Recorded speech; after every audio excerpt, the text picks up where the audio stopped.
여러분 안녕하십니까? 계속해서 대구 경북 소식 전해드립니다.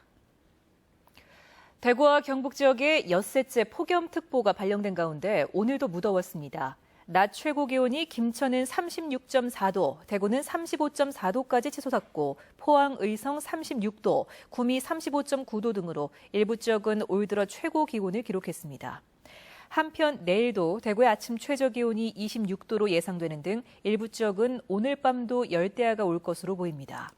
대구 기상지청은 내일도 구름 많고 낮 기온이 대구 35도, 구미 안동 34도로 무더울 것으로 내다봤습니다. 경상북도에 따르면 최근 폭염이 지속되면서 영천과 안동 지역의 농가 16곳에서 닭과 돼지 2만 2천여 마리가 폐사한 것으로 집계됐습니다. 이에 따라 경상북도는 무더위로 축산농가의 피해가 더 커질 것으로 보고 22억 원을 긴급 투입해 축사 단열 처리와 축사 환기시설, 축사 전기관리용 시설 등을 지원하기로 했습니다. 지난해에는 닭과 돼지 12만여 마리가 집단 폐사한 것으로 나타났습니다.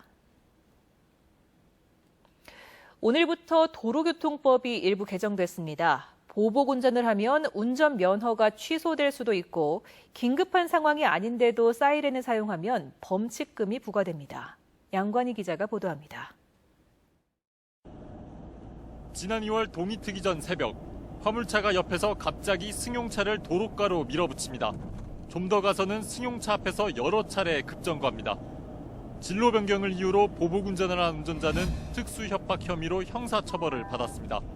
지금까지는 행정처분 규정이 없었지만 이제는 보복 운전으로 구속되면 면허 취소, 입건만 되면 100일 면허정지 처분을 받습니다.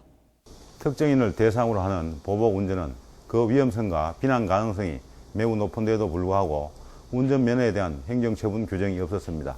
그래서 이번에 도로교통법을 개정하여 보복 운전 사고는 한 해 1,600건 정도 발생하고 사망자 수도 35명에 달합니다.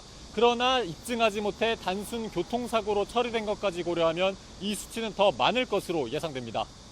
한편 사설 구급차 등이 긴급 상황이 아닌데도 경광등이나 사이렌을 사용하면 범칙금을 내야 하고 운전면허 시험 부정행위자는 2년간 응시가 제한됩니다.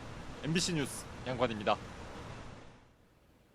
새누리당 구미가 백승주 의원의 구미 금오산 사드 배치 발언에 대해 구미 YMCA는 논평을 내고 매우 부적절하고 우려스러운 일로 구미 시민에게 해명하고 성주 군민에게 사과해야 한다고 밝혔습니다.